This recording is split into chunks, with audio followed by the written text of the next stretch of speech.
Oi, pessoal. Boa tarde.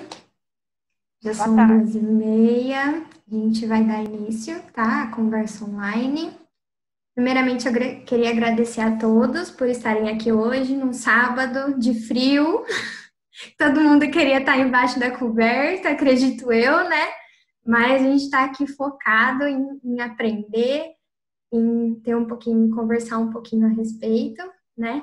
Então, eu vou, primeiramente, fazer a apresentação das duas palestrantes de hoje, e aí eu vou passar a palavra para elas, tá bom? Bom, aqui é a nossa conversa de hoje sobre o Maio Laranja, né, que é o mês de combate ao abuso e exploração sexual contra crianças e adolescentes. Convidadas Loiane e Mariana. Então, o currículo da Loiane, Loiane Letícia dos Santos, possui graduação em psicologia pela Faculdade de Quatro Marcos, especialista em psicologia da saúde, modalidade aperfeiçoamento profissional pela Faculdade de Medicina de São José do Rio Preto, em parceria com o Hospital de Base de São José do Rio Preto, especialista em intervenção sistêmica familiar e de casal, mestra no programa de psicologia e saúde, especialista em cuidado à obesidade na Unesp Botucatu, doutoranda da Faculdade de Ciências Médicas Unicamp, programa Ensino em Saúde, atuou como psicóloga no Centro Regional de Atenção aos Maus Tratos na Infância, docente no Instituto Municipal de Ensino Superior de Catanduva, docente na Universidade Paulista, Unip, docente colaboradora na Faculdade de Medicina de São José do Rio Preto, FAMERP, e psicóloga no Instituto do Câncer do Hospital de Base de São José do Rio Preto, e graduada em Psicologia e Pedagogia pela Unesp. E o currículo da Mariana, mestre em Psicologia da Saúde pela Faculdade de Medicina de São José do Rio Preto, onde pesquisa na área de Psicologia da Saúde, Saúde da Mulher, Gestação de Alto Risco, aprimoramento profissional, modalidade de ensino e especialização em Psicologia da Saúde, com ênfase em Pediatria e Obstetrícia pela FAMERP, em parceria com o Hospital da Criança e Maternidade São José do Rio Preto, graduação em Psicologia pela Universidade Estadual Paulista, Júlio de Mesquita Filho, Unesp Campo Assis, onde desenvolveu pesquisa de iniciação científica na área de avaliação psicológica, áreas de atuação, psicologia clínica, psicologia da saúde, psicologia pediátrica, psicologia obstétrica e pesquisa em psicologia, e graduado em psicologia e pedagogia pela Unesp. E aqui, né, de praxe, a gente pede para que todos vocês sigam a gente nas redes sociais, no Instagram e no Facebook, que lá a gente faz a divulgação dos eventos, né, do que a gente está promovendo e post também de informações, e também agradecendo ao apoio da nossa faculdade, o Enes Catanduva. E agora a gente passa a palavra para as palestrantes. Sejam bem-vindas. Olá, pessoal, boa tarde. A gente queria contar uma coisa que a gente decidiu fazer, né? Como a gente está fazendo uma roda de conversa, né? Eu convidei a Mari para vir aqui para casa. Mari, pode vir aqui, ela está aqui. Então a gente quis, né? A gente trabalha junto no hospital, a gente mora, né, vizinha, e a gente falei, não, Mari, vem aqui para a gente fazer uma roda de conversa mesmo, de fato. Então a Mari vai sentar aqui do meu lado, a gente preparou essa surpresa para vocês. Tá? Vou dar aqui o microfone. Então, a gente está junto, até para a gente conseguir se organizar e dividir os assuntos de uma forma que a gente consiga não falar, né, para vocês, para que seja da compreensão. Então, a gente queria iniciar o nosso bate-papo, primeiro dizendo que a gente está muito feliz, né, pela participação de vocês, né, no sábado à tarde, como a Vi bem colocou, né, friozinho, para falar de um assunto muito pesado, né, eu acho que existe uma questão, né, desse assunto ser difícil de ser comentado, mas de extrema importância, né, então a gente queria começar a nossa conversa, né, acho que a Mari também quer dar um oi para vocês. Olá, pessoal. Eu acho que primeiro eu quero agradecer o convite da Liga. É muito bacana todo o trabalho que vocês têm desenvolvido. E parabenizar por essa iniciativa, né? Reiterando o fato de ser uma tarde de sábado. Tudo bem que não impede da gente ficar embaixo do edredom, mas que mesmo assim é um assunto, né, pesado para a gente falar. Depois de uma semana inteira de trabalho, a gente escolheu o sábado à tarde falar sobre esse assunto.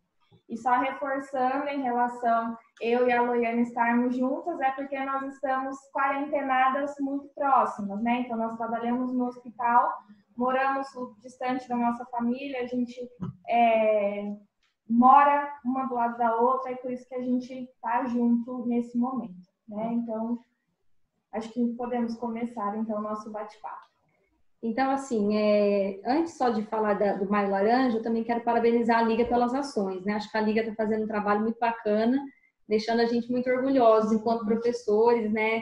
Enfim, também faço parte da Liga e fico muito feliz por todos os trabalhos. A gente queria começar discutindo, né? Não sei se é de conhecimento de todo mundo, da onde surgiu o Maio Laranja, né? Então, assim, o Maio Laranja, ele vem, né, dentro de um contexto de um tipo de violência que aconteceu lá em 1973, né, que é o caso da Araceli.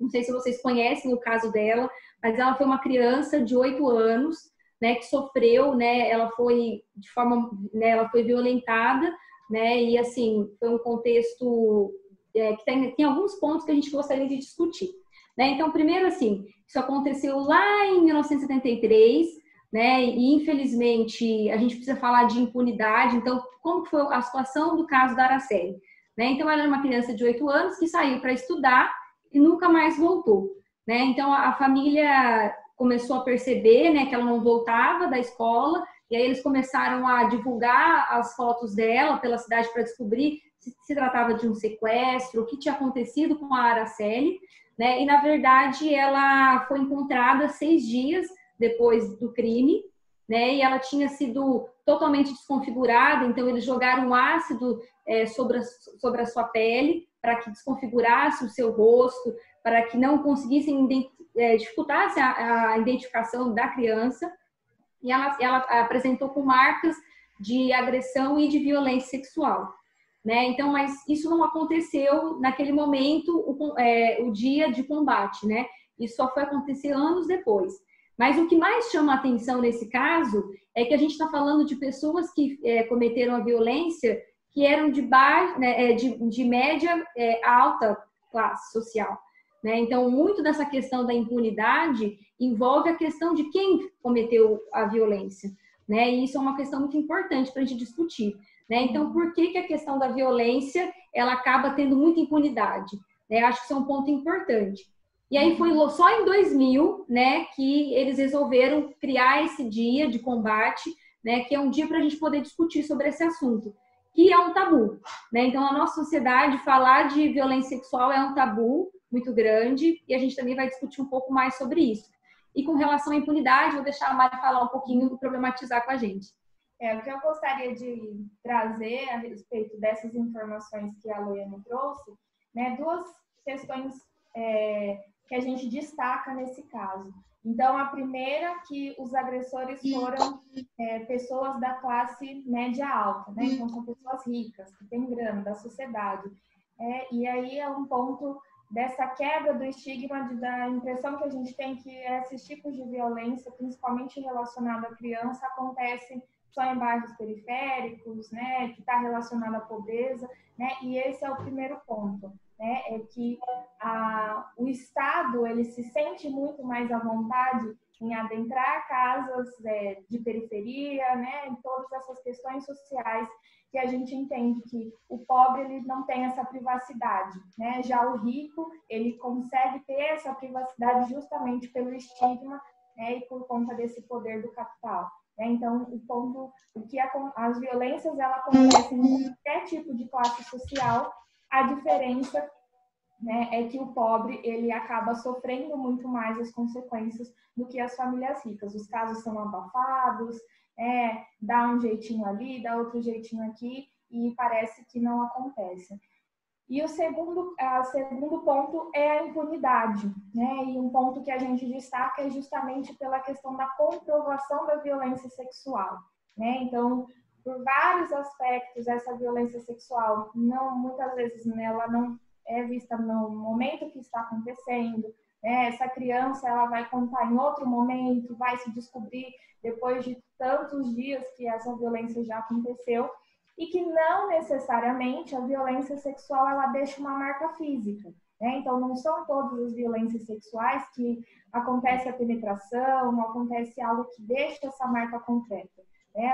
Existem tantas outras marcas, principalmente as psicológicas, que a gente não consegue provar, né? E isso dá espaço, então, para grande impunidade, né? Então, muitos dos agressores, né, ou talvez a maioria, aí pensando um pouco na nossa prática, não sofrem qualquer tipo de punição, né? E isso que reforça, então, o fato de que é muito difícil estancar esse problema justamente por essa ideia da impunidade, né? Então, eu posso fazer, né, vai ser difícil provar, e justamente agressores que violentaram crianças, mulheres, enfim, homens, não sofrem nenhum tipo de punição e, portanto, continuam reproduzindo esse tipo de violência. Então, acho que 2 pontos importantes que trazem para a nossa discussão, né? As diferentes classes sociais, né? Como é tratada as diferentes classes sociais, e a questão da impunidade é um problema muito grave na questão da violência sexual. Eu queria aproveitar o gancho do que a Mari disse e falar a respeito dessa questão do que caracteriza, então, a violência sexual, né? Então, acho que isso é um ponto importante, que talvez ainda fica, né, confuso quando as pessoas não atuam nessa área, ou não têm um conhecimento mais profundo.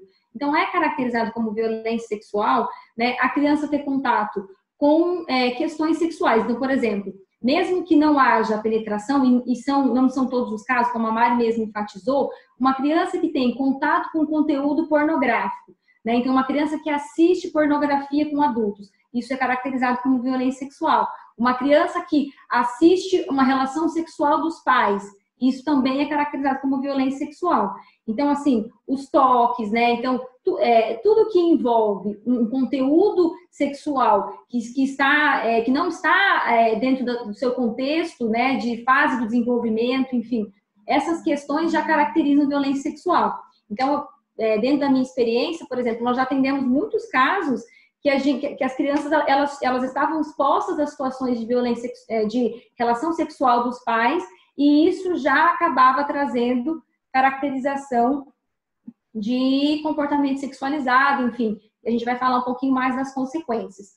Já dando ênfase para um segundo ponto que eu e a Mari queríamos discutir, que é a questão da violência, né? Nesse caso da Araceli, a violência aconteceu extrafamiliar, né? Então foram pessoas, né, que não era da família dela que cometeram a violência. Como a gente colocou, pessoas, né, de classe média alta da sociedade, isso aconteceu no Espírito Santo, né, e que as pessoas não sofreram nenhum tipo de consequência, de punição de acordo com esse crime que elas cometeram.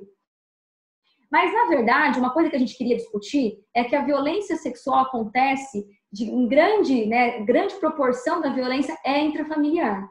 E essa é a questão. A gente está vivendo um momento de pandemia, né, e aí a grande questão em pandemia, né, com o algoz. Ou seja, a família, né, os pais, que eram as pessoas que são responsáveis legais para cuidar das crianças, para proteger a criança, são, em grande parte, as pessoas que cometem violência. E isso é muito difícil da gente conseguir combater, enfim, porque as crianças, a família é o lugar de proteção, né? E a grande discussão agora, vivendo a pandemia, como pensar e como tratar esse assunto, né? O quanto isso tem aumentado. A Mari pode até trazer alguns relatos que ela tem vivenciado desse aumento, né, de violência sexual diante da pandemia, né, Mari? Acho que só para contextualizar, eu não sei se todo mundo sabe, mas atualmente eu trabalho no Hospital da Criança e Maternidade aqui de São José do Rio Preto, e eu sou uma das psicólogas que integra a equipe de atendimento às vítimas de violência sexual. Só para contextualizar bem rapidinho, esse atendimento é um atendimento emergencial e de casos, teoricamente, seria de casos agudos, né? O que são os casos agudos? Então, aconteceu a violência sexual, essa criança, nós atendemos todas as faixas etárias, né? Crianças, adolescentes, tanto do sexo feminino quanto masculino, e mulheres adultas. Então, até 72 horas que aconteceu a violência, essa criança, essa vítima, ela é encaminhada para o hospital para que possa ser feito toda a medicação de profilaxia, né? Tanto de STs e mulheres mais velhas, a prevenção da gravidez, né? E aí existe todo um protocolo, todo um fluxo de atendimento multidisciplinar. Então, tem um atendimento da enfermagem, da equipe médica, da psicologia e da assistência social. Então, eu integro parte dessa equipe. Existem esses profissionais 24 horas no hospital justamente para atender essa demanda em qualquer momento que essa vítima chega. Eu falo, seria, né, o ideal seria que acontecesse dessa forma, né, de que esses casos agudos chegassem para nós, mas, né, reforçando que nem sempre essa violência é descoberta em um período de tempo tão curto, né, e às vezes o que acontece? Nós recebemos os casos crônicos também, que são essas crianças que passam por várias violências, né, então, como a Loiane colocou muito bem, essa violência muitas vezes é intrafamiliar, pensando aí na impunidade. Então, às vezes, esse agressor está impune, está lá na família dessa criança, essa criança permanece dentro dessa família, então ela permanece nessa situação de violência, né? Então, nesses casos, não é o objetivo nosso atendimento no hospital, porque o principal objetivo é a profilaxia, né? Então, não adianta intoxicar essa criança de remédio para ela voltar para a situação de violência de novo e voltar para o hospital e tomar a medicação de novo, né? Isso seria um outro segmento, que seria o crânio, que a Loiane pode trazer um pouquinho melhor. Mas, então, contextualizando essa minha atuação, temos dados e números, mas que pela nossa experiência, o quanto depois da quarentena esses números têm aumentado, né? Então, nós recebemos, já teve Pronto, gente, a gente teve um probleminha técnico aqui, mas a gente já voltou.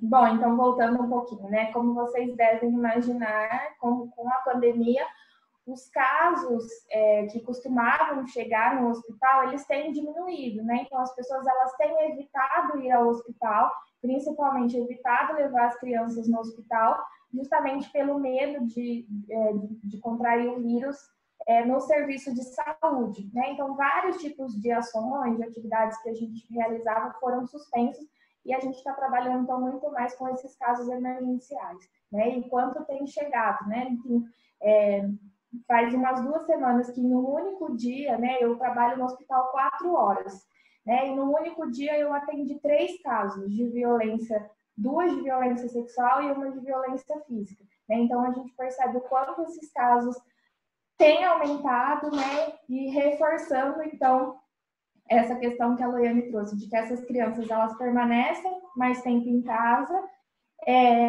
e elas então estão mais sujeitas a esse tipo de violência, e os pais também, né, tá mais tempo em casa, os avós, a família, surgem outros tipos de dificuldades financeiras, dificuldades emocionais, né, e tudo isso que favorece o contexto de violência. E aí, até uma coisa que eu pensei agora, que a gente pode refletir, é relacionado, né, o que será que está fazendo aumentar esses casos, né? Será que essas crianças estão mais tempo dentro de casa e elas estão mais sujeitas à violência? Ou será que por a família estar mais dentro de casa, né, está identificando mais, está mais próxima dessas crianças e está conseguindo identificar, né? Então, talvez é uma coisa para a gente refletir e pensar, que eu acredito que possam ser as duas coisas, os dois fatores envolvidos, né? Com certeza. O que é muito importante, né, já vou fazer um gancho também, vou contar um pouco da minha experiência. Por mais que eu não esteja mais atuando diretamente com esse assunto, né, trabalhando violência sexual, eu tive uma experiência de 1 ano, né, no CRAME, no Centro Regional de Atenção aos Maus Tratos na Infância. E essa experiência pôde me proporcionar, né, uma vivência na atuação de proteção das crianças, né, mais no sentido, a Mari já está ali na ponta, na emergência, a gente estava mais na prevenção. Então, como que funcionava esse trabalho, né? A gente era uma equipe de psicólogos, assistentes sociais e um advogado, não nosso, que fazia parte da equipe, e a gente recebia as notificações tanto da DDM quanto, né, da Delegacia da Mulher, como do Conselho Tutelar. A gente recebia as notificações e a gente ia acompanhar para entender esse contexto de se a criança estava ou não protegida. Então, o nosso objetivo era fazer um acompanhamento dessa família para entender se havia ou não desproteção. Então, como é que a gente fazia esse acompanhamento? Então, nós íamos na casa da família, então a gente fazia visita domiciliar para entender o contexto da família, entender como é que funcionava essa família em casa, né? E também nós íamos na UBS da família, né? Nós acompanhávamos a rede. Então, nós íamos na UBS, nós íamos na escola que a criança pertencia. Para quê esse acompanhamento na rede? Para entender se essa criança já apareceu nessa rede com alguma característica de violência. Então, por exemplo, uma criança pequena que vai para a creche. Então, alguma vez, né, lá na escola, as monitoras perceberam um sangramento nessa calcinha, alguma mancha, alguma marca. Então, a gente ia nessa rede para entender se tinha características de violência, né, que essa criança, esse adolescente poderia estar sofrendo ou já ter sofrido. Então, por exemplo, a gente ia na unidade básica de saúde para entender se essa família já chegou em alguma vez com essa criança com alguma questão, né, de possível característica de violência. Então, nós acompanhávamos a rede para ter uma compreensão melhor, né? E o que é muito importante entender? Quando a gente fazia esse acompanhamento, a gente percebia também a vulnerabilidade, né? Então, por mais que a gente vai mostrar que a violência ela é uma questão, né, de epidêmica, ou seja, não tem uma questão de classe social, ela não tem uma questão de gênero, ou seja, a violência acontece em todos os contextos. Por que a gente tinha mais casos de famílias mais vulneráveis? Porque uma coisa a gente precisa discutir, mas não só ela. As famílias de classe média alta pensam 2 vezes ao fazer uma notificação. Por quê? Porque existe a questão social que é caracterizada pela família de classe média alta. Então, como que eu vou expor a minha família, né, com uma notificação e qual vai ser o impacto disso socialmente falando? Então, a gente precisa dizer que a violência sexual acontece em todos os níveis, né, mas que chegava muito menos notificação. Eu posso contar para vocês nessa experiência de 1 ano que eu atendi 2 famílias de classe média alta, né, de famílias riquíssimas aqui da cidade. Então, assim, que acabaram chegando a notificação. Mas a grande questão é, será que não existe violência lá? Então, assim, com certeza existe violência.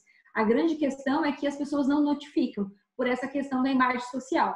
Mas uma coisa que é importante da gente falar em relação à vulnerabilidade das famílias é que uma família que tem vulnerabilidade social, ela acaba estando mais sujeita à violência. Por quê? Vou dar um exemplo para vocês de uma situação mas que acontecia em grande parte das famílias que nós íamos. Quando a gente chegava na casa dessa família, a gente percebia que a distribuição da casa já ampliava a possibilidade de violência. Então, por exemplo, a família tinha uma cozinha e um quarto que era o quarto do casal e era o quarto das crianças também. Então, quando o casal tinha relação sexual, as crianças assistiam à relação sexual deles. Então, essa questão já amplia a vulnerabilidade da violência sexual. Então, nós acompanhamos alguns casos que as crianças apresentavam características de, né, comportamento sexualizado, enfim. E nós íamos entender um pouco mais da proteção e a gente chegava no contexto de uma família muito vulnerável, né, que não tinha um outro espaço para, né, separar os quartos, enfim. Isso não era uma possibilidade. Então, a família, né, em maior vulnerabilidade social, ela já traz características, né, que acabam ampliando essa questão, né, de estar mais sujeitos à violência. Até mesmo pela estrutura da casa, enfim, por essas questões que a gente, indo numa família de classe média alta, a gente não teria esse tipo de problema. Então, isso é uma coisa importante também que eu acho que a gente deve dar destaque. E uma coisa que eu acho bem importante da gente falar também, né, fazendo um gancho com o que a Mari disse, é que a grande questão da violência intrafamiliar é que muitas vezes ela tem esse caráter crônico, que a Mari comentou, né? Então, por exemplo, assim, é uma violência que acontece, né, desde a infância, e ela vai se perpetuando, né? Então, por exemplo, a gente tinha relatos de adolescentes, né, que começaram a violência sexual desde a infância, desde a primeira infância. E aí, assim, nós vamos entrar num ponto importante que é o pacto do silêncio, né? Então, a questão do pacto do silêncio dentro da violência intrafamiliar é uma questão muito importante, né? Então, assim, o que a Mari discutiu, eu achei muito legal. Será que agora, as famílias estando mais em casa, elas conseguem quebrar o pacto do silêncio, quebrar essa questão do ritual que acontece da violência? Então, só para vocês entenderem, grande parte das situações de violência, elas têm um ritual. Então, por exemplo, eu atendi uma família, o ritual acontecia pela manhã. Então, a mãe saía para comprar pão, para ir na feira, e toda vez que a criança, que hoje é adolescente, escutava a maçaneta abrir, ela já começava a imaginar que a violência ia começar. Porque existia esse ritual da violência. A mãe saía todo dia de manhã, e ela demorava um tempo por volta de 30 minutos, 40 minutos, e assim acontecia a violência com o pai, né? Então, o pai a violentava. Então, existe esse ritual da violência. E as famílias estando mais em casa, não tendo mais como fortalecer esse ritual da violência, porque, assim, a mãe nunca voltava antes do horário. A mãe também, de alguma forma, né, às vezes inconsciente, ela também favorecia a violência. Porque ela não percebia que a criança mudava, né? A gente vai falar um pouquinho das características da criança, mas ela não conseguia quebrar esse pacto do silêncio, não conseguia romper com essa questão. E essa questão do pacto do silêncio também é uma coisa que a gente queria discutir, né? Vou deixar também a Mari trazer um pouco sobre essa questão. Agora que você está falando sobre o ritual e a questão do pacto do silêncio, eu me lembrei de um caso que eu atendi, foi antes da quarentena, mas que foi um caso em que a mãe trabalhava e a mãe perdeu o emprego, né? Ficou desempregada, então automaticamente ela passou mais tempo em casa e que então quebrou essa rotina da família, né? E ela começou então a perceber alguns comportamentos estranhos do pai com a filha, era uma adolescente, até que ela descobriu, identificou, se movimentou para conseguir provas, para só depois então fazer a denúncia. Quando ela foi conversar com a filha sobre isso, já fazia 5 anos que a violência acontecia dentro de casa, né? Então, é adolescente com pai, né? E marido dessa mulher de tantos anos, né? E então mostra essa cronificação, né? Quanto tempo, né? Que tanto de coisas que essa criança perdeu, né? Tantas coisas que ela viveu e acontecendo dentro de casa por tantos anos. E quando eu fui conversar com ela, pensando já um pouquinho na nossa para ela, a gente foi, né, já todo mundo já com esse pesar, nossa, 5 anos, o que está acontecendo? E quando eu fui conversar com ela, como você está se sentindo?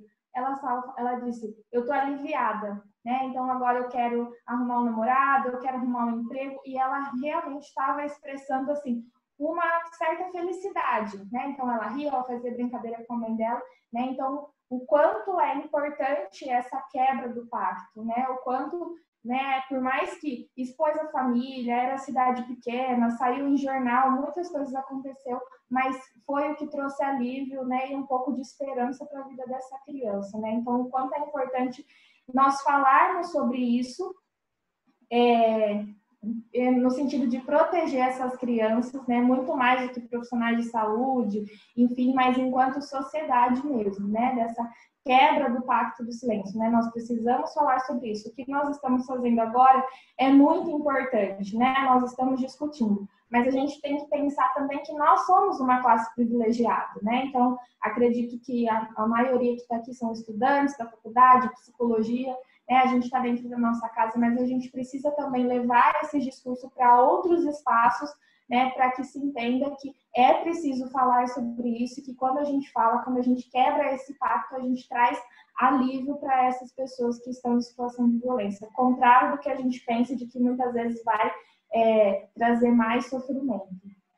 Eu acho que no gancho do que a Mari está falando, né, eu percebo assim, porque como eu falei para vocês, né, a Mari também reforçou a questão da violência intrafamiliar, ser a grande parte da questão, né, quando a gente fala de violência sexual, é importante dizer que existe uma preocupação dessa criança, desse adolescente, se esse pai, se esse padrasto vai ser preso, né, e quais vão ser as consequências disso, né? Eu lembro que nesse caso que eu contei para vocês, né, que a criança, a adolescente, ela começou a violência desde quando ela era criança mesmo.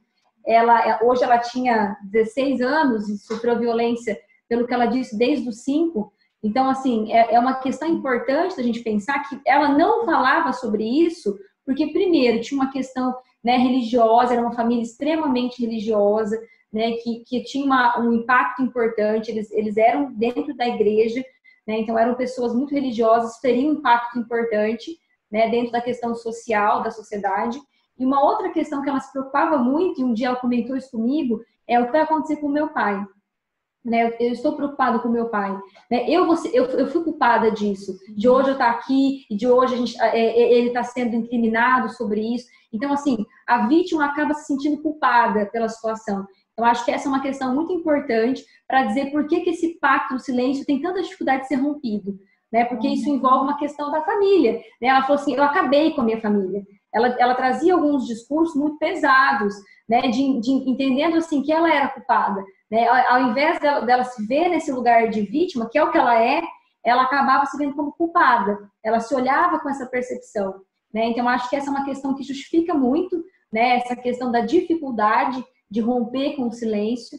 Né? Então, acho que isso é uma questão muito importante. Então, assim, quando a gente fala, né, que quando um adulto ele tem desejo por uma criança, né, ele pode ter desejo? Pode, tanto que ele tem. Né? O adulto tem o desejo pela criança. Alguns, né? E a gente sabe que isso é uma questão de até doença mental.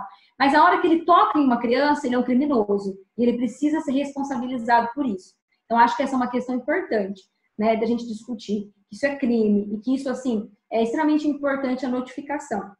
Então, acho que essa é uma questão, né, que a gente precisa ressaltar dentro dessa proposta, né? De pensar. Então, eu sei o quanto, às vezes, a criança só precisa de um espaço para falar disso. Né? Só de uma oportunidade. Eu já vi, assim, alunos fazendo sala de espera, falando sobre o dia do combate, né? E alguém pedir, posso conversar um pouquinho e falar sobre a violência. Muitas vezes está escancarado que a criança está sofrendo violência, mas, na verdade, ninguém quer ouvir sobre esse assunto. Porque tem toda essa questão de o que eu vou fazer com essa informação, né? As consequências disso. Então, a gente está aqui, né, discutindo sobre isso e mostrando o quanto é importante, né, vocês, enquanto alunos, mas enquanto, né, cidadãos mesmo, pensar o tanto que é importante a gente falar sobre isso e construir pontes, né, e aí a gente vai falar um pouco mais sobre a questão da própria notificação e o quanto isso é preciso ser feito, né. Só complementando um pouquinho essa questão que a Lu falou sobre o sentimento de culpa, né, e aí não dá para a gente olhar a forma como a nossa sociedade funciona, né? E que isso é muito forte, principalmente em vítimas mulheres e meninas crianças, né? Então, nós temos meninas de 10, 11 anos, 12 anos, que são violentadas e que a família, né, a equipe de saúde, né, mas será que não aconteceu alguma coisa, né? Mas que roupa será que ela estava usando? Né? A gente traz esse discurso para mulheres adultas, né, de que estava andando sozinha na rua, de que estava usando um decote, que estava usando uma saia curta, e isso é muito reforçado, né, hoje a gente tem mais discussões, apesar de que ainda é muito precário, de que não interessa a roupa que estava usando, não interessa o lugar que estava andando, né, ninguém tem o direito de tocar no meu corpo sem o meu consentimento. Né? Mas olha o quanto isso é grave no momento que se expande para crianças de 10 anos, de 11 anos, né? Quando a criança ainda está desenvolvendo o seu corpo, né? E aí já tem esse olhar de que essa menininha também, né? Ela também tem um jeitinho, essa menininha, e que essas meninas tão jovens, ainda crianças, carregam esse peso, né? De que eu fui culpada. E existe um julgamento muito grande também, principalmente para as mães, né, dessa criança, né? A mulher, ela está a todo instante sendo julgada, sendo culpada de qualquer coisa que aconteça. Então, existe um agressor, né, que violenta essa criança e que a mãe dessa criança, ela é julgada e ela também se sente culpada. Onde estava essa mãe? Né? Onde que estava essa mãe? Será que essa mãe não sabia? E muitas vezes sabia, mas, gente, pensa no sentido de você saber que o seu marido violenta a sua filha, né? O quanto você se vai contra uma sociedade que vai te julgar assim, pela cabeça dessas mulheres a partir dos relatos que eu já tive contato. Você vai estragar a sua família, né? Como a família desse homem vai ver, né? E mais uma vez, reforçando que são homens, né, que geralmente tem uma vida normal, que tem trabalho, que tem amigos, que é muito querido, né, e que vai ter sempre esse julgamento. Então, é claro, né, precisamos proteger as crianças, óbvio, né, principalmente os pais, né, mas é preciso também esse olhar atento e compreensão do que levou essa mulher a manter esse silêncio por algum tempo, né, e entender que nós, enquanto profissionais de saúde, né, nós estamos para oferecer acolhimento, suporte e atenção de saúde, principalmente da nossa atuação da saúde emocional dessa pessoa. Né? Nós não somos uma instância julgadora, e isso é uma coisa que a gente precisa reforçar a todo momento quando a gente trabalha com violência. Né, de que nós não somos instâncias julgadoras, né? Então chega um caso,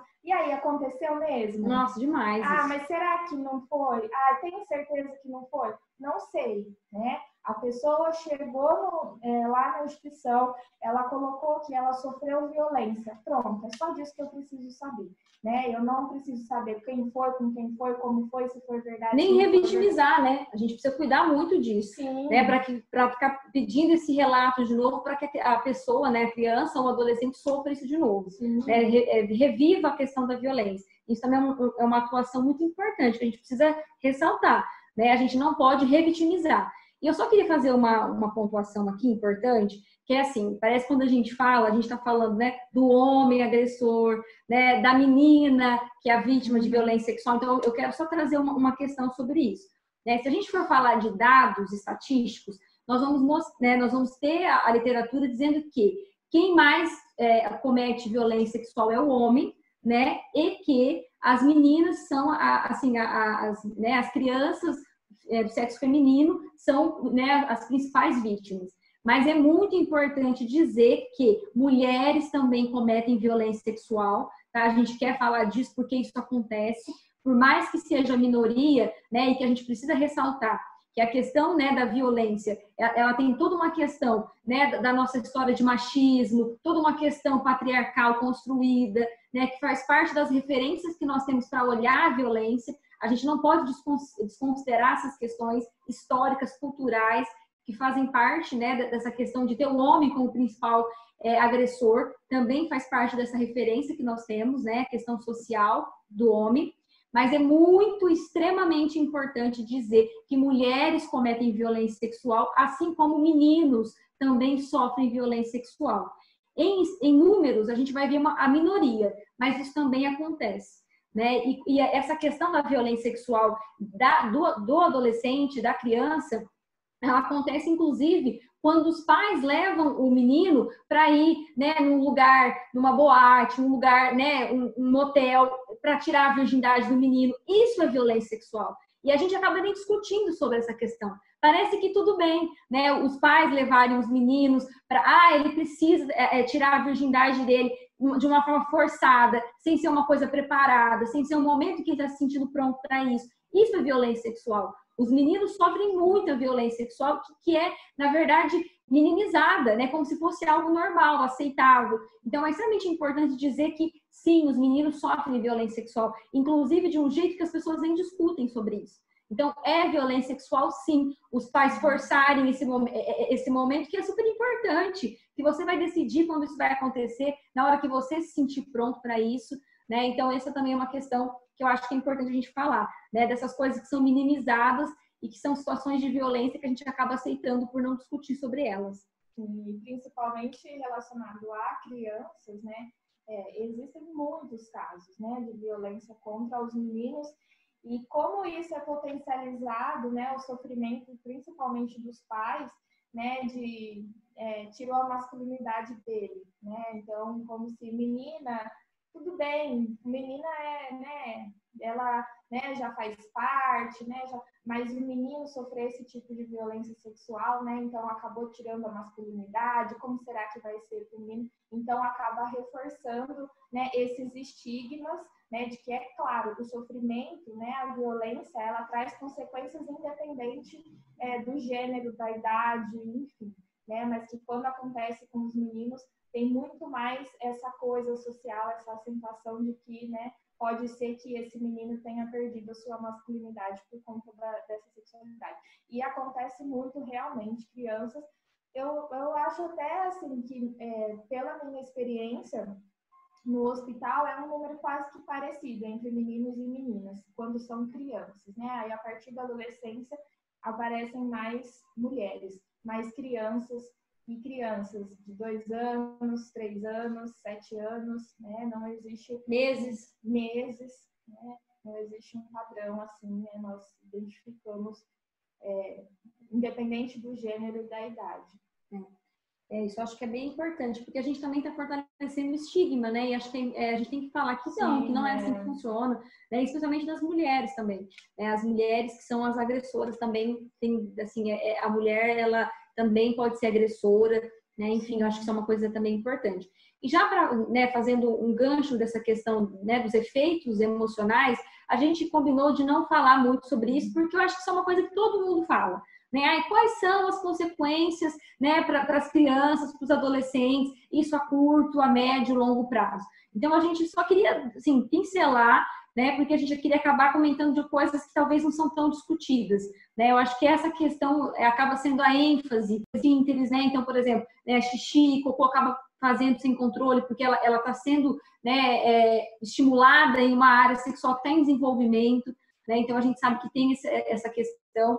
E isso a curto prazo. E a longo prazo, sim, né, transtornos mentais, a gente sabe que tem muitos transtornos, inclusive de personalidade, né, o borderline mesmo é muito associado à questão de violência na infância, né, claro que é associado a uma questão genética, a outros fatores, mas a violência sexual, né, ela traz características de forte associação com transtornos mentais na vida adulta. Então, acho que essa é uma questão importante também. E também, principalmente, os prejuízos nas relações interpessoais, né? Pensando a longo prazo, né? E nas relações sexuais, né? O quanto essas pessoas acabam tendo essa dificuldade em ter as suas relações sexuais prazerosas, né? E conseguir desenvolver a sua sexualidade de uma forma saudável, né? Porque tudo isso acaba sendo prejudicado, já que muitas vezes a sua primeira ou, né, que não seja a primeira, mas que tenha essa experiência que é tão marcante, tão intensa e que acaba sendo de uma forma tão negativa e repulsiva, né? Isso acaba se expandindo para as próximas relações sexuais que essa pessoa vai experienciar, né? E acho que a ideia, né, o que a gente pensou de não dar muita ênfase nas consequências é para a gente poder dar ênfase mais o que a gente pode fazer para que essas pessoas não desenvolvam essas consequências, né? Tanto pensando na questão da proteção dessas crianças, mas que, infelizmente, né, é um caso muito evidente, né, que acontece com muita frequência, né, e que muitas vezes na nossa prática profissional, principalmente, a gente vai lidar com casos que já aconteceram, né, e o que a gente pode fazer com essas vítimas para que elas não desenvolvam, né, o que a gente pode fazer para proteger a saúde emocional dessas crianças. Né? E assim, pensando na questão, né, da proteção, né, eu acho que os alunos, eu discuto um pouquinho na minha disciplina de atendimentos breves com os alunos sobre a questão da violência, né, e eu sempre falo da questão da notificação, né, então a notificação é algo que precisa ser feito, né, então separando assim, primeiro a gente vai discutir sobre a questão profissional. Né? Então, a nossa atuação profissional, né, e vocês, enquanto futuros profissionais, é muito importante que a gente entenda, né, que a questão, né, da notificação, de realmente não minimizar características que a gente compreende que pode envolver situações de violência, são extremamente importantes. Né? Então, desde o momento em que a gente acaba atuando essa questão, né, trazendo como referência nossa a questão ética da nossa profissão, né, a gente precisa assumir esse papel. Né? Nós precisamos não pactuar com a violência, então a gente precisa sim notificar. E a gente sabe que é uma questão que acaba sendo um medo do profissional, porque se ele notificar a violência, ele é o representante legal da notificação. Né? Então, se eu vou lá, assim, Loiane Letícia dos Santos, CRP tal, eu estou assumindo a responsabilidade da notificação. Então, a gente sabe que parece algo tão comum, o profissional precisa notificar, mas isso não é comum, tá, gente? Muitos profissionais acabam fugindo de assumir esse papel por conta do medo da responsabilização disso, tá? Então, essa é uma questão importante. Mas eu acho que vai para além da gente enquanto profissional. Vai para a gente enquanto cidadão. Quando a gente acaba não trazendo discussões, né, sobre a questão do machismo, da questão, né, de colocar o corpo como algo de objeto, a hora que a gente vai fortalecendo esse tipo de movimento, a gente está fortalecendo a violência sexual. Por mais que pareça assim, ah, não, mas tudo bem, no carnaval todo mundo se pegar, né, e mexer com as mulheres, né, e não se preocupar se elas estão interessadas ou não. né? Então, assim, desde esse momento em que a gente tá deixando o objeto da mulher, o corpo das pessoas ser um objeto, né? A gente está fortalecendo a violência, né? Porque, assim como falar de relacionamento abusivo, não começa muitas vezes com o ato sexual, começa muitas vezes com essas permissões que a gente vai dando enquanto sociedade para questões de violência, né? Então, acho que essa é uma questão também bem importante para ser discutida hoje.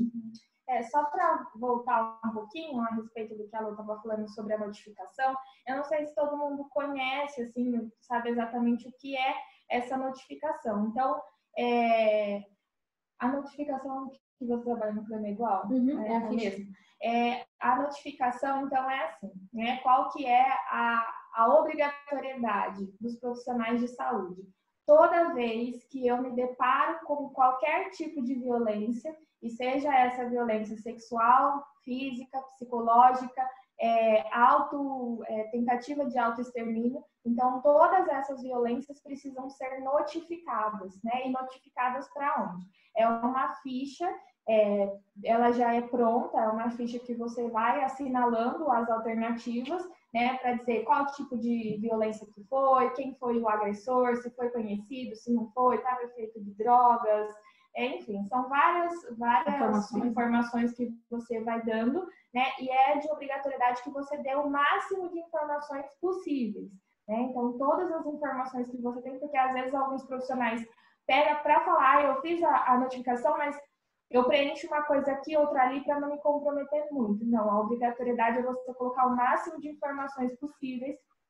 Ao final, você precisa carimbar e assinar. Isso se você estiver dentro do seu consultório, se você estiver no hospital, se você estiver na escola, em qualquer lugar que você se depare com a violência, você precisa notificar. Quem precisa notificar é o primeiro profissional que identifica, né? Então, por exemplo, aqui no hospital, geralmente passa primeiro pela triagem da enfermagem, né? Então, a enfermeira é a primeira pessoa que identifica essa violência, então ela vai ser responsável por fazer essa notificação. Mas já existiu casos, por exemplo, que eu estou lá atendendo a paciente e ela me relata uma situação de violência que ela está vivendo ou que ela vivenciou há pouco tempo. Então, eu já preenchi ficha de notificação justamente porque eu fui a primeira pessoa que soube dessa notícia. E qual é o intuito dessa notificação? Ela não tem fins judiciais a primeiro ponto, assim, né? Você, lá também na ficha de notificação, você identifica quais os órgãos da rede você acha que é adequado para fazer o acompanhamento dessa família. Então, por exemplo, no caso de criança, a gente sempre coloca Conselho Tutelar, o CRAME, o CREAS, a UBS, então todos esses órgãos que vão ser responsáveis para se organizar e tentar, então, oferecer um serviço de proteção e tirar essa pessoa da situação de violência, né? Então, essa ficha de notificação, ela vai para vigilância sanitária, que vai fazer contabilização de números, vai despachar essas fichas, então, identificou que no município de Rio Preto, então manda para o CREAS, né? E o CREAS vai lá até a casa, faz visitas, então faz essa movimentação da rede, né? E o intuito também dessas fichas, né, esses números, é justamente para fazer um diagnóstico, um mapeamento de onde está acontecendo essas violências, né? Quais os locais de maior incidência, quais as características da vítima, e isso aí, então, ser embasamento, subsídios para desenvolvimento e investimento em políticas públicas.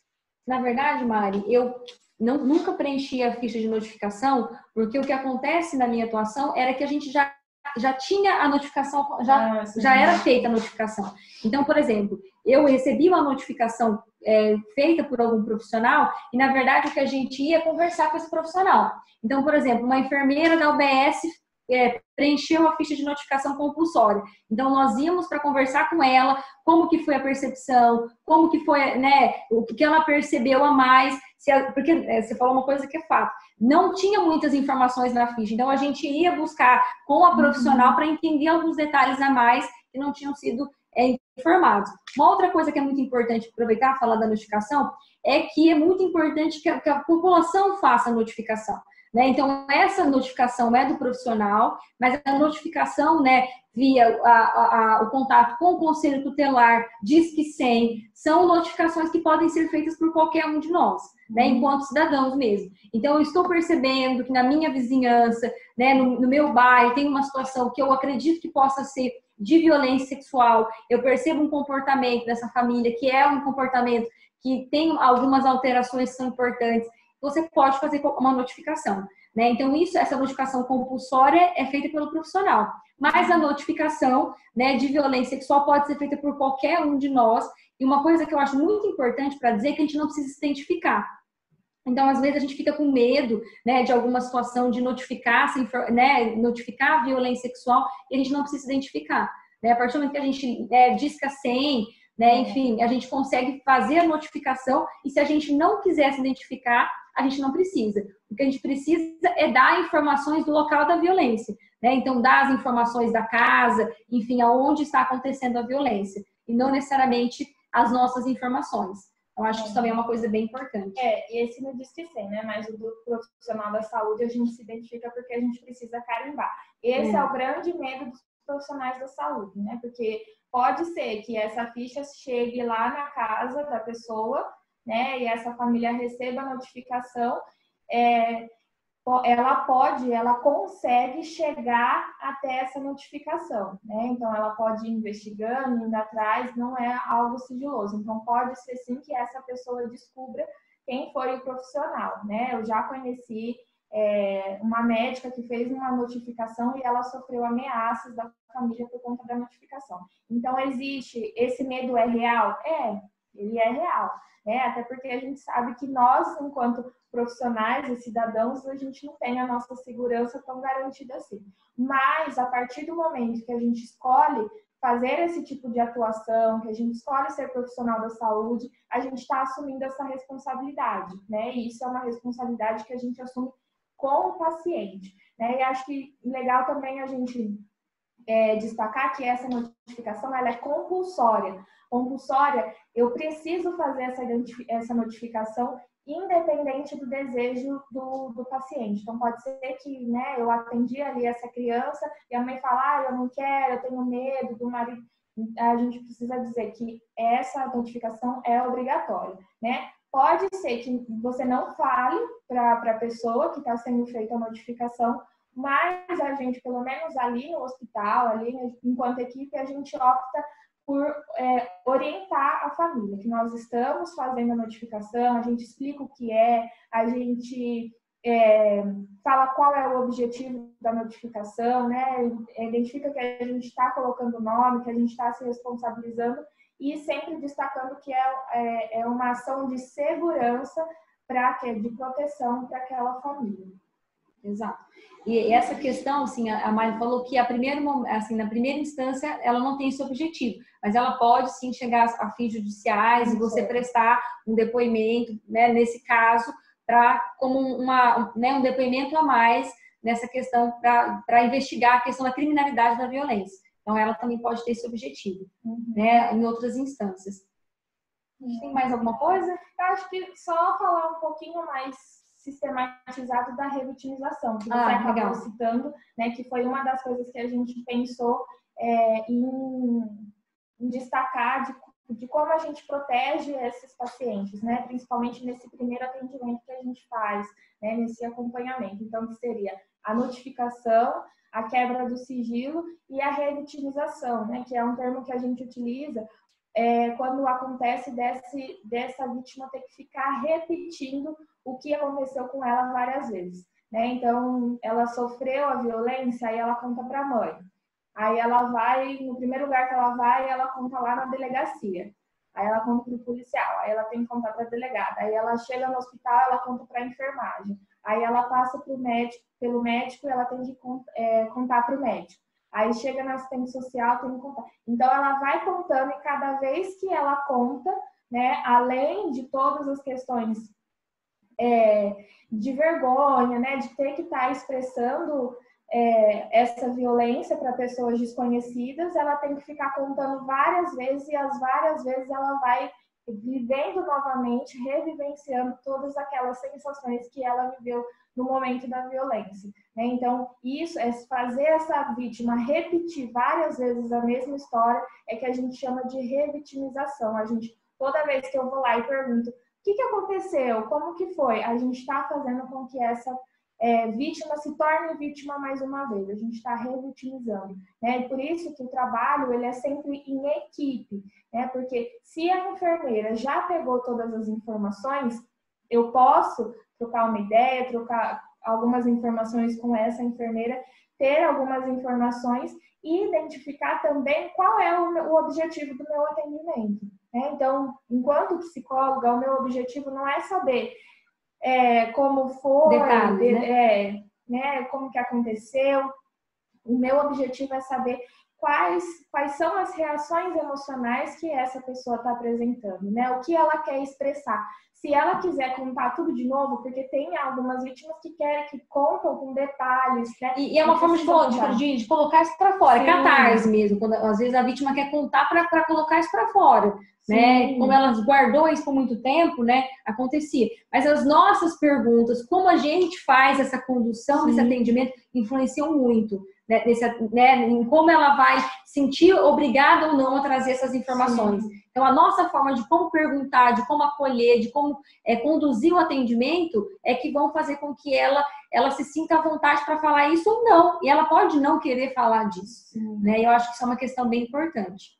Sim, né? O que acontece é que muitas vezes, né, a gente por ter essa escuta mais acolhedora, né, às vezes a pessoa ela acaba se sentindo à vontade e querendo contar, como a Lu falou, como uma forma de catarse, né? Ela quer expressar. Mas tem umas que não, né? Que não quer falar nada, né? Ou que fala muito pouco, ou que fala só sobre as emoções, né? E a gente precisa respeitar e entender o objetivo do nosso atendimento. Existem alguns casos que a gente precisa saber de alguns detalhes a mais, né? Que eu já aproveito fazendo um gancho com a questão de interrupção legal da gestação, né? Então, não sei se todo mundo sabe, mas a interrupção, então o aborto, ele é permitido legalmente em casos de gestação que ocasiona de violência sexual, né? Então, acontece em casos de adolescente, né, que por conta da violência sexual acaba engravidando. Então, se essa adolescente, ela fala, olha, essa gravidez foi devido a uma violência sexual. Por lei, essa é a informação que a gente precisa, né? Então, lá na lei, é só a fala da paciente que a gente precisa.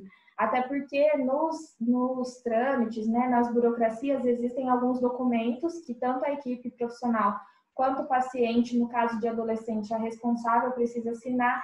E uma das declarações é de que ela está contando a verdade, que se for mentira, ela assume todas as consequências, né?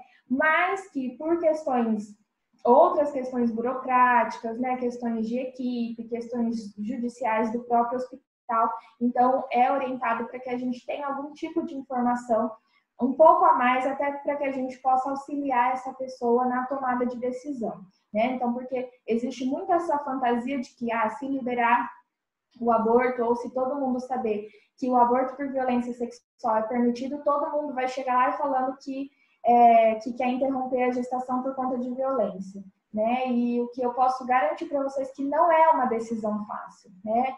Pode ser, né, que alguma mulher, né, utilize desse recurso, mas na grande maioria o que a gente vê mesmo em casos de violências sexuais são decisões que são tomadas com muito sofrimento, existem muitas crenças, existem muitos julgamentos da própria família, né? Então, às vezes até do agressor, né? Eu já atendi casos em que o agressor soube da gravidez e quis o filho e tentou impedir que a mulher interrompesse a gestação, enfim, né? Então, não é uma decisão fácil, né? Ela é sempre com muita dificuldade e nós, enquanto psicólogos, né, auxiliamos também para que essa pessoa tome essa decisão da forma mais consciente possível, né? E sempre no sentido de que existe a lei justamente porque entende-se que isso é algo que pode, né, uma gestação por violência sexual, ela pode desencadear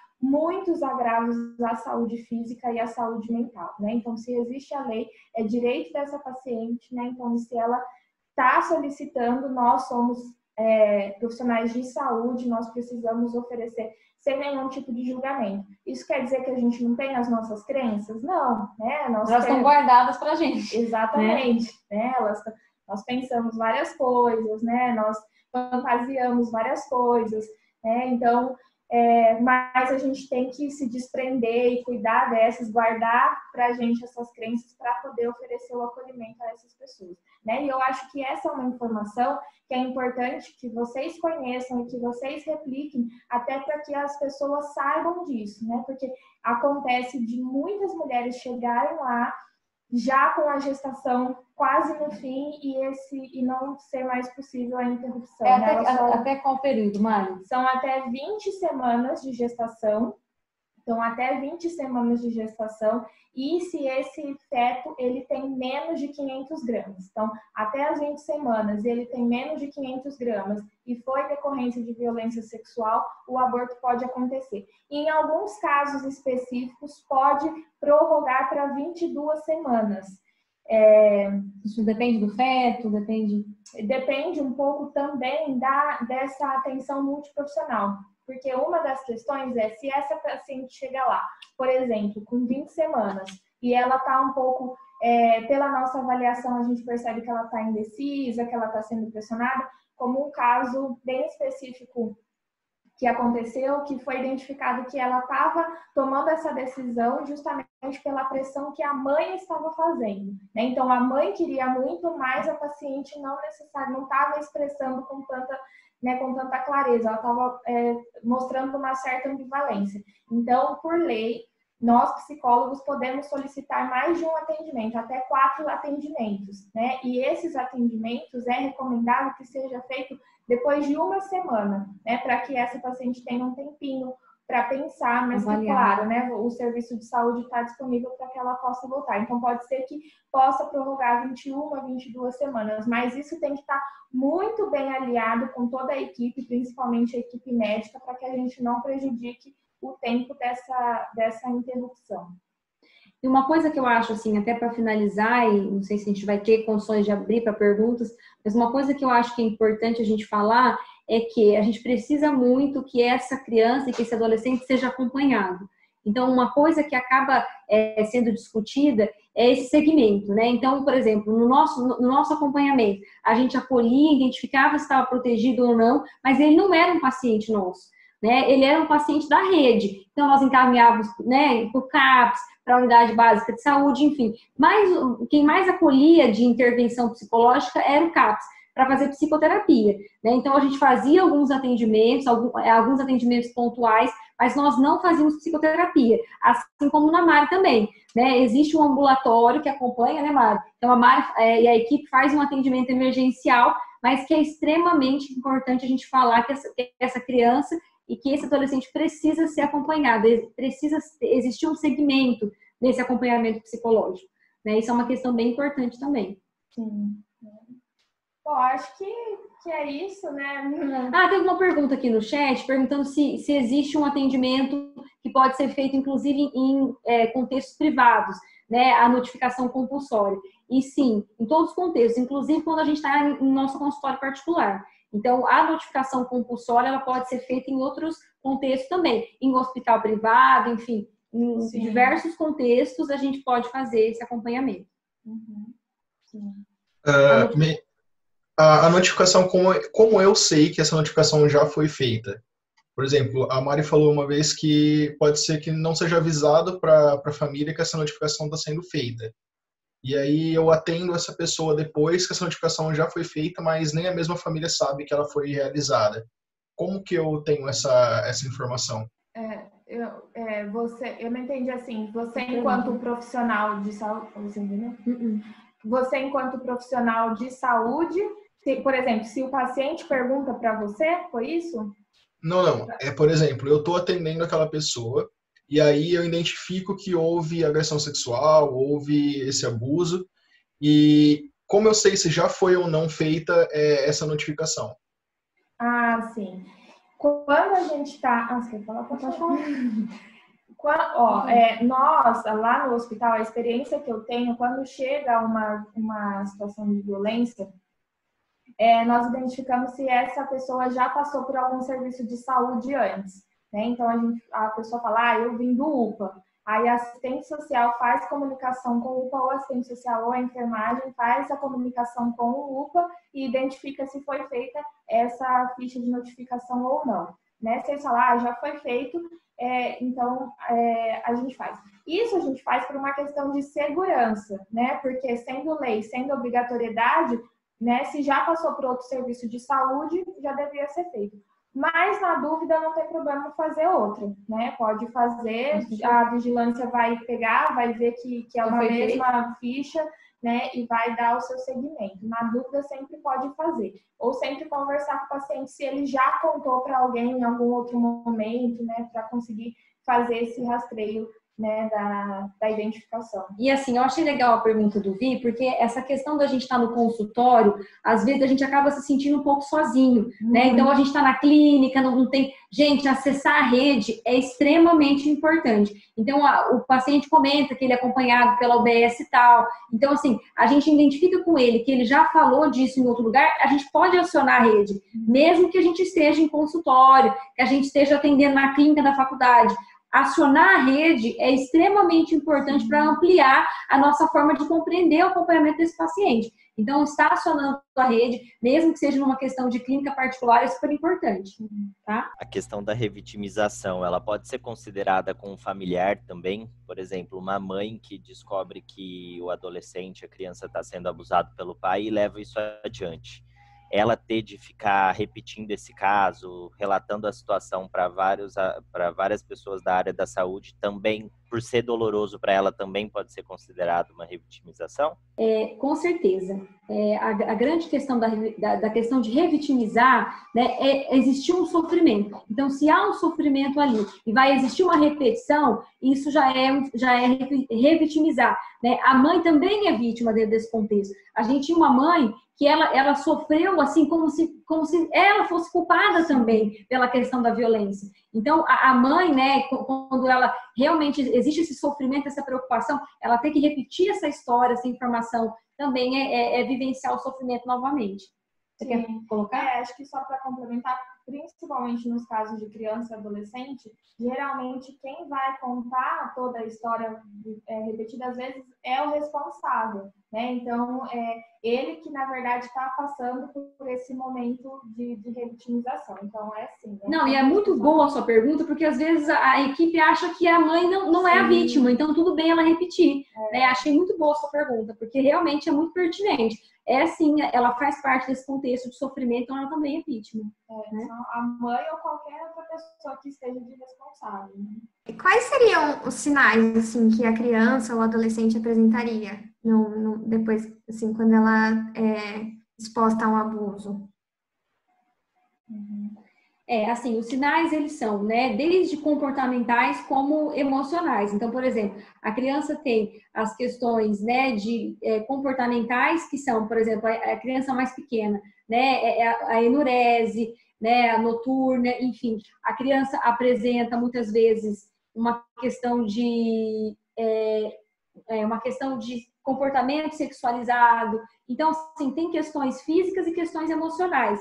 A dificuldade na escola, né? Então, o desempenho escolar também traz alguns prejuízos, né? A criança apresenta ou um comportamento, né, de hiperatividade ou de hipoatividade, então, isso pode ser variado, dependendo do contexto. Então, às vezes, a criança fica muito agitada, às vezes fica muito fechada, sozinha, angustiada. A questão da automutilação também é uma questão que acaba sendo uma característica, né? Tanto a automutilação como a tentativa de suicídio, isso também pode ser uma característica. E uma outra coisa que é muito importante também, dentro desses sintomas, é a fuga de casa. Então, a violência sexual, ela é muito caracterizada como a fuga da criança, grande responsável por a criança fugir de casa. Então, essa também é uma questão muito importante para ser discutida.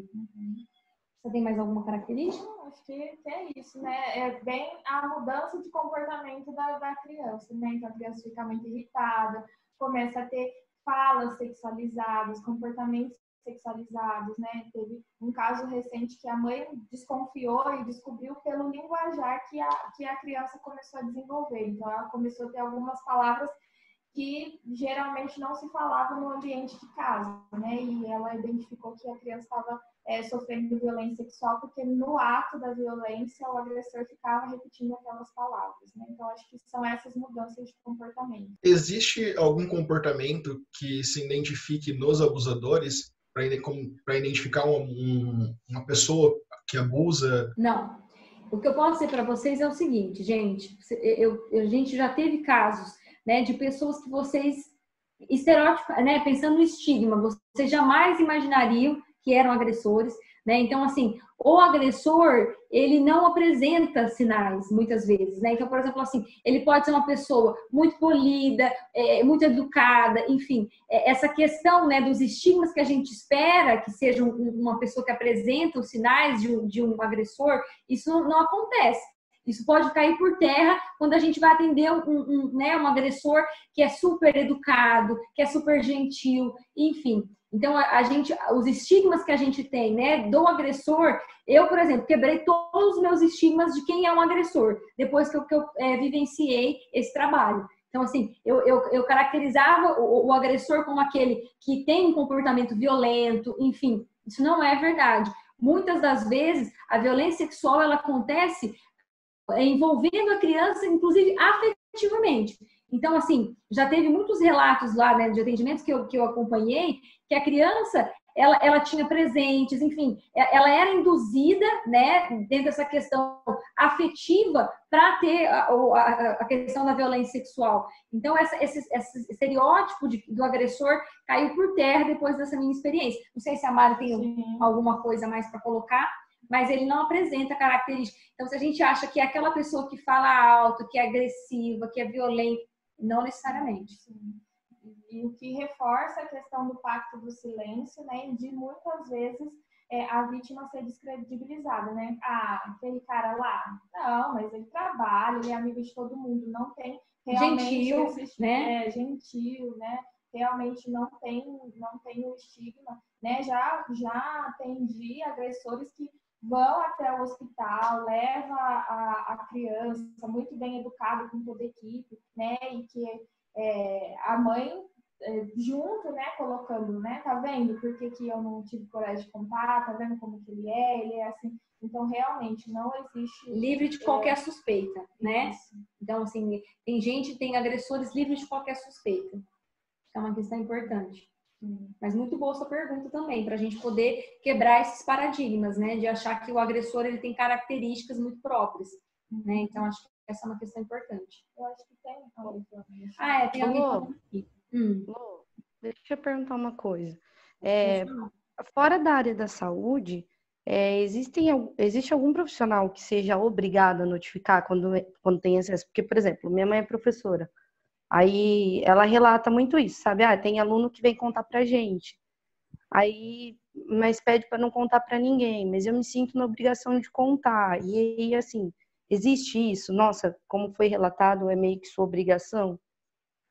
A notificação, ela também pode ser feita pelo um professor, por exemplo. A gente já recebeu... Mas ela não é obrigada. Então, na verdade, assim, essa questão da obrigatoriedade é essa questão do envolvimento com esse paciente. Você foi a primeira pessoa, né, com essa vítima. Você foi a primeira pessoa que teve contato com essa vítima. Vamos supor o professor, como você está usando esse contexto da sua mãe. Então, assim, ela foi a pessoa que a vítima conseguiu criar confiança para contar. Né? Então, assim, vem de uma questão, né, de obrigatoriedade, né, não sei, legal também tem, né?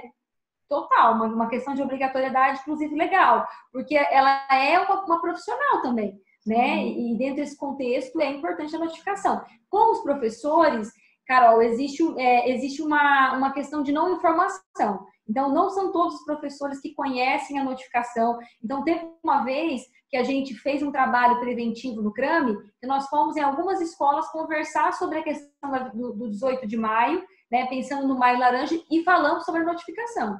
Então, assim, o que acontece às vezes é que alguns professores acabam desconhecendo a notificação compulsória. E por isso que às vezes eles acabam não fazendo. Né? Então, existe essa questão do não acesso à informação. Mas é importante que faça também. Existe essa obrigatoriedade legal, né, Mari? Sim. Bom, eu, para ser sincera, em relação ao professor, eu não sei exatamente, né? Eu sei que os treinamentos que a gente teve fala muito sobre os profissionais de saúde. Também. Agora, eu não sei se os né, justamente por esse treinamento ter sido feito com os profissionais de saúde, né? Mas a ideia da notificação é justamente para que não se perca, né, essa oportunidade de proteger a criança, né? Porque pode ser que ela falou uma vez e ela perde a coragem de falar e não fala nunca mais, né? Então, essa notificação, ela é esse gancho, né? Essa forma de a gente conseguir proteger a criança, né? Mas eu tenho certeza que é a obrigatoriedade dos profissionais de saúde, né? Agora, o professor, eu não sei, mas que geralmente, né, quem identifica mesmo são os professores, né? As histórias sempre que o professor identifica alguma coisa na sala de aula, justamente por estar muito atento a essas variações de comportamento da criança. Tem que construir vínculo com as crianças, né? Isso. Então, aqui nós temos algumas perguntas, né? Aqui no chat, ó, no caso se a vítima, né, dependendo da idade, decidir fazer uma denúncia sozinha, de uma forma mais sigilosa, por onde ela deve começar? Né? Então, como a gente disse, né, essa questão do Disque 100, né, é uma possibilidade, até mesmo no conselho tutelar, né? Então, esses caminhos, né, que a criança ou qualquer pessoa, né, o profissional tem a questão da notificação compulsória, mas o cidadão, de forma geral, eles podem fazer a notificação, né, tanto por telefone como já direto no conselho tutelar. Né? Então, o conselho tutelar, ele é uma ponte, né, entre o bairro, ou seja, as pessoas, os cidadãos e a questão da seguridade. Então, é importante, assim, acionar o conselho, enfim. O que é muito difícil é essa questão de que a gente parte de um compromisso ético do conselheiro, né? E essa é uma questão que a gente acabava tendo muita dificuldade. Não são todos os profissionais, mas é aquilo, né? Passa de profissional para profissional. Você ter confiança de contar para aquele profissional a situação que está vivendo e pedir, né, que isso seja feito de forma segura, enfim, que essa criança não se sinta assistindo mais desprotegida ainda, né? Acionando e contando sobre a violência, o medo muitas vezes é de estar ainda mais desprotegida, mas é extremamente romper com esse pacto, assim, extremamente importante romper com o silêncio. Eu acho que, para complementar, assim, pensando então se uma vítima, né? Então, eu sofri abuso sexual, onde eu busco ajuda, né? Então, pode sim buscar instituições de segurança pública, né? Então, contato com a polícia, com o delegado, mas a gente sabe que nesses locais não são locais muito acolhedores, né? Principalmente pela presença ser maioria masculina e ter muito essa postura mais rígida, mais estereotipada, né? E que aí às vezes vai questionando justamente para descobrir a veracidade ou não, né? Então, o local mais indicado são as instituições de saúde. Qualquer instituição de saúde, pode ser as instituições de saúde que são porta de entrada para o sistema de saúde, né? Então, a unidade básica de saúde, os UBSs, os UPAs e no caso aqui de Rio Preto, no Hospital da Criança e Maternidade, né? Agora, Catanduva, eu não sei exatamente qual hospital que tem esse tipo de atuação, mas com certeza nas UBSs e no UPA, né? Mas se por acaso essa vítima for, por exemplo, até a delegacia vai fazer essa orientação para o serviço de saúde e o contrário também, o serviço de saúde sempre vai fazer essa orientação para os segmentos legais. Tem mais perguntas aqui, né? As equipes de saúde envolvidas no mapeamento dado por uma notificação podem dar andamento na notificação, mesmo com uma vítima maior de idade, negando o abuso ou a violência? Então, por exemplo, essa pergunta diz respeito assim, a equipe de saúde pode dar seguimento mesmo que a vítima esteja negando? Mesmo que for uma suspeita? Isso. Sim, em casos de suspeita também devemos notificar, né? Então, isso acontece muito quando a vítima ela se sente ameaçada, né? Então, ela tem medo de contar e voltar para casa, por exemplo. Né? Teve um caso bem específico, mas aí no caso, né, de violência física, que ela contou que estava sofrendo violência física, mas depois ela se arrependeu, disse que não sentia, e ela não queria ir embora no hospital. Geralmente as mulheres, né, as pacientes que eu atendo, né, não vê a hora de ir embora para casa. E ela não queria ir embora, ela não estava querendo ir embora, né? E aí foi identificado, então, essa suspeita. Suspeita, notifica, né? E a gente precisa contar para ela por que a gente está notificando. Então, mesmo casos de suspeita, é obrigatório notificar. E assim, eu posso dizer porque a gente atendeu muito caso de suspeita, né? Então, o nosso trabalho no CRAME era justamente entender se era uma suspeita ou se era confirmada a questão da desproteção da criança e do adolescente. Então, grande parte das notificações, elas vão partir de uma suspeita, né? É muito difícil você afirmar que lá no seu vizinho está tendo violência sexual, né? Então, é uma suspeita. E aí vai ser das autoridades legais para isso, né? O conselho, enfim, o CREAS, que vão identificar se é suspeito ou se é confirmado. E aí vai ter os próximos passos. Então, acho que é muito importante, mesmo diante de uma suspeita, fazer a notificação. Porque aí vai ser acompanhado, né, a seguridade. Né? Sim, a ideia é essa mesmo, né, para que essa família seja acompanhada e a rede que então vai confirmar se há violência ou não, né? E aí a gente já pode fazer um gancho com a próxima pergunta, que em respeito à violência sexual infantil, sem sintomas físicos, mas a criança diz bastante sofrer esses abusos. Como ter a veracidade do que ela alega? Se já tivemos algum caso assim e se houve casos em que a criança mentiu. Eu não posso dizer se eu já atendi casos em que a criança mentiu, porque onde eu atuo, eu não tenho contato com esse acompanhamento. Eu tenho um contato pontual com a vítima, com a criança, com aquela família, uma única vez e depois eu não sei o segmento. Né? Como que a gente faz para identificar a veracidade do que a criança conta, não tem, né, em muitos casos. Como a gente colocou um pouquinho no começo, que a violência sexual, ela pode ser a que tem penetração, mas pode ser por meio de fala, por meio de que essa criança está sendo exposta, ela está vendo alguns comportamentos sexuais. A alteração de comportamento pode identificar uma questão, né? Sim. Uma alteração comportamental, né? Às vezes ela nem vai trazer uma fala, mas ela alterou o comportamento, né? Então, assim, eu tinha um pouco mais de acompanhamento com a vítima, né? E, na verdade, assim, a gente não tem como comprovar, né, algo... Na verdade, a gente não está com esse papel. Eu acho que é muito importante, né, a gente deixar isso muito claro. Não é nosso papel, né, de investigação. Por mais que as equipes peçam que a gente... Mas e aí, você acha que teve, não teve violência? Isso é uma coisa que acontece muito, né? Ela deve ter falado alguma coisa para você, né? Você é psicóloga, ela deve ter trazido mais informações no seu atendimento do que no nosso, mas é muito importante entender que não é esse o nosso papel. A gente está ali para certificar que a pessoa vai ter um espaço para falar o que ela está sentindo, né? E não necessariamente contar se teve ou não violência. Então, acho que essa questão de veracidade da informação não é o nosso papel, isso cabe uma questão assim, judicial. Então, o que a gente está ali como papel ético e moral do nosso comprometimento de trabalho é construir um espaço de vínculo que a pessoa possa trazer aquilo que ela está sentindo.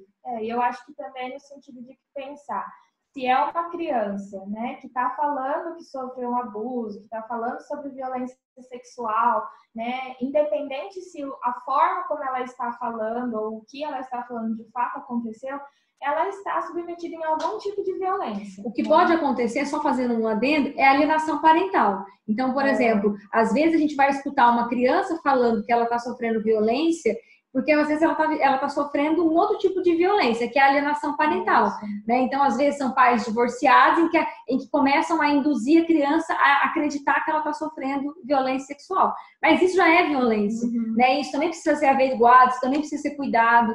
Então, isso também é muito importante, né? Falar essa questão. Sim. Vamos ao próximo? Vamos. Então, aqui, quando a criança vítima de abuso pelo pai conta para a mãe e sua mãe entra em estado de negação ou não pode fazer a denúncia por N fatores, por ser ele quem sustenta a família e tudo mais, essa criança acaba contando para a professora da escola. Essa criança é encaminhada para o psicólogo, a mãe é convocada e mesmo assim continua negando. Qual é a posição enquanto psicólogo deve ser tomada? Então, eu vou trazer esse caso que eu disse da violência com o pai, né? Esse exemplo. que aconteceu? A criança, na verdade, não foi a criança que estava sofrendo violência que contou a violência na escola. Foi a irmã que um dia viu que o pai estava em cima dessa outra irmã mais velha. E ela contou isso na escola. O que aconteceu? A escola tomou as providências. Então, uma coisa que eu acho importante falar é que, às vezes, não é interessante a escola chamar a família para conversar sobre isso. Por quê? É importante que a escola tome as providências legais. Então, acione o conselho. Porque chamar, às vezes, a família ali para conversar sobre o assunto vai deixar essa criança mais desprotegida. Então, vamos supor que a escola chame a criança, a mãe e o pai para conversar sobre violência sexual. O que pode acontecer? Pode acontecer que a família negue e quando essa criança chega em casa, ela sofra violência física. Então, o que você está falando na escola? Né? Você está inventando coisa, aí a criança acaba apanhando, ficando mais desprotegida. Então, o papel da escola é cumprir as questões legais. Então, fazer a notificação para o conselho, enfim, acionar as unidades competentes para certificar que a criança esteja protegida. E foi assim que essa escola agiu. Uma escola que teve muito comprometimento ético, acionou as unidades competentes e a gente foi fazer uma visita na família. E quando a gente conversou sobre isso com a mãe surtou. Né? A mãe falou, não, isso não, na minha casa não, a gente é uma família de Deus. Enfim, ela trouxe uma série de crenças que ela acreditava que está protegida por essas crenças. E a gente foi trabalhando com essa família. Né, e com essa mãe em especial. A mãe negou muito nesse caso a possibilidade de estar acontecendo. Até que ela começou realmente a entender, a desconstruir muita coisa. Porque, gente, dentro de uma violência sexual intrafamiliar, vão sonhos de um casamento, da família perfeita, os projetos. Gente, é muita coisa envolvida. Né? Dentro de uma questão de violência intrafamiliar, tem projetos e expectativas que são, assim, imensas, de uma vida toda de sonhos. Né, que são desconstruídos. Então, é muito importante, assim, que isso aconteça de uma forma legal, garantindo a segurança da criança. Então, chamar a família para conversar sobre violência sexual dentro da escola é aumentar, muitas vezes, a possibilidade de violência com essa criança. E ela ainda vai continuar desprotegida. Então, é importante acionar os órgãos competentes para que essa criança realmente fique protegida. Então, esse é um item importante. Quer colocar mais alguma coisa? Gente, eu acho que é isso, assim, aqui não tem mais nenhuma pergunta, mas a gente agradece, assim, a presença de vocês, são 4 horas, né, e 3 minutos vocês estão aqui, né, e a gente agradece mesmo, acho que as perguntas de vocês estarem aqui, mostram o tanto que esse assunto é importante, que a gente precisa discutir, né, e que a gente precisa, inclusive, quebrar alguns paradigmas nossos. Eu acho que falar desse 18 de maio é realmente falar de uma questão que é social, que é cultural, né? E que a gente está aqui nesse objetivo de desconstruir esses paradigmas, né? De uma sociedade como a nossa, que é extremamente violenta, né? Então, ir desconstruindo essas questões, e esse foi o nosso objetivo da conversa. Uhum. Complementando, então, né, eu acho que uma coisa que eu gosto sempre de falar, inclusive falar para mim mesmo, é que a gente sempre coloca assim, a sociedade machista, a sociedade violenta, né, então precisamos falar sobre isso, só que antes da gente apontar a sociedade, a gente precisa entender que nós somos filhos dessa sociedade, nós somos filhos dessa cultura. Eu nasci nessa sociedade machista, eu reproduzo muitas vezes esses comportamentos, essas falas, esses pensamentos, e eu preciso lutar contra eles todos os dias, né? E quando a gente vai para essa atuação, quando a gente, né, tá atuando, tá ali com vítimas, surge sim pensamentos julgadores, né? E a gente precisa estar atento, né? Por isso que é tão importante a gente compreender como a sociedade funciona, qual é essa cultura, mas principalmente compreender que nossos comportamentos estão baseados nessa cultura, né? Então, antes da gente, né, sempre apontar, sempre estar atento aos nossos próprios comportamentos e pensar que a desconstrução, ela é diária. Todos os dias a gente precisa passar por esse treino e por essa luta contra os nossos próprios pensamentos julgadores e estigmatizadores. E eu gostaria de deixar também uma sugestão de filme, já que estamos aí nessa pegada, quarentena, é o filme Preciosa, né? Eu não sei se vocês já tiveram contato com esse filme, ele trata sobre o tema da violência infantil. É um filme, assim, espetacular. Intrafamiliar, né? Intrafamiliar, é um filme espetacular. Pesadíssimo.